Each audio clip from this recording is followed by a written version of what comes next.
일주일 동안의 지역 주요 뉴스를 모아보는 거제신문의 거제 위클릭 시간입니다. 살아있는 바다, 살고 싶은 어촌, 살아나는 경제를 슬로건으로 내건 제26회 바다의 날 기념식 행사가 4일 오전 11시 거제시 이룬면 지세포 해양공원에서 열렸습니다. 이날 기념식에는 김부겸 국무총리를 비롯해 문성혁 해양수산부 장관, 서유준 국회의원, 김경수 경상남도지사, 변광용 거제시장, 거제시민 등 350여 명이 참석했습니다. 해양수산부가 주최하고 한국해양재단과 경상남도와 거제시가 주관한 이날 행사는 식전 행사, 기념 행사, 특별전 관람, 반려해변, 협약식 등으로 진행됐습니다. 이번 바다의 날 행사는 1999년 마산에서 열린 사회 행사 이후 경남에서 두 번째로 열린 바다의 날 행사입니다.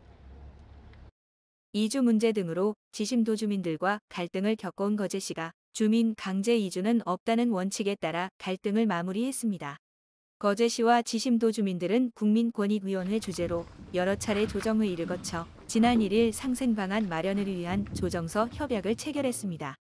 이번 조정을 통해 지심도에 거주를 원하는 주민은 2006년 이전 국방부 자료에 기재된 면적만큼 토지 사용을 허가하고 거주를 원하는 주민 중 민박 운영을 계속하고자 하는 주민은 건축물 대장의 면적에 대해서만 민박 영업을 허가하기로 했습니다.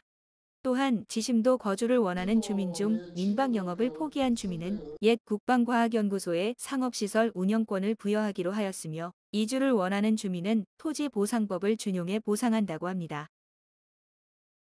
지난 2일 변광용 거제시장이 통영시장, 고성군수, 진주시 부시장, 합천군 부군수와 함께 경남도청 프레스센터에서 남부 내륙철도 조기 착공을 촉구하는 공동 건의문을 발표했습니다. 건의문에는 노선 변경, 기본계획안 조기 확정, 행정 절차의 적극적인 협업과 지원 요청, 지역 주민 간 갈등 해결 협조, 국토부 및 경남도 민원 해결을 위한 가교 역할 등의 내용이 담겼습니다. 이날 공동 건의문은 지난달 17일 남부 내륙철도 건설사업 타당성 조사 및 기본계획 수립 용역이 올해 10월로 한 차례 더 연기되자 5개 시군이 소통을 통해 준비한 것입니다.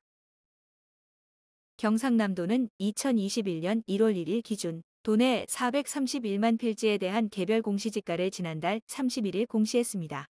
이번 발표에서는 거제시의 공시지가 상승률이 6.01%로 경남에서 가장 낮은 것으로 나타났습니다. 이는 과거 조선업 경기가 호황이었을 때 높아졌던 공시지가와 산업위기 대응 특별지역으로 지정되는 등 조선업 경기 침체에 따른 지가 하락이 주요 원인인 것으로 분석됐습니다. 이번 개별 공시지가는 부동산 공시가격 알림이 또는 해당 토지가 소재한 시, 군, 구에서 오는 30일까지 열람할 수 있습니다. 1921년 6월 1일 개교한 장승포초등학교가 지난 6월 1일 개교 100주년을 맞았습니다. 이에 장승포초 총동문회는 지난달 31일 개교 100주년을 맞아 학교 운동장에서 기념식 수행사를 가졌습니다. 이 자리에는 역대 장승포초 졸업생들을 비롯해 서일준 국회의원, 변광용 거제시장, 오경문 거제시의회 의장, 유영갑 거제교육장 등이 참석해 자리를 빛냈습니다.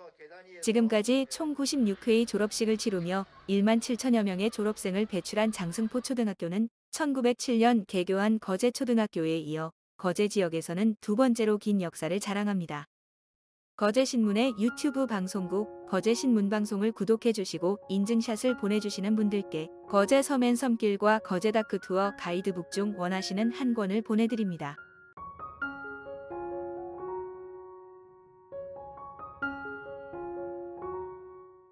끝까지 시청해주신 분들께 감사드립니다.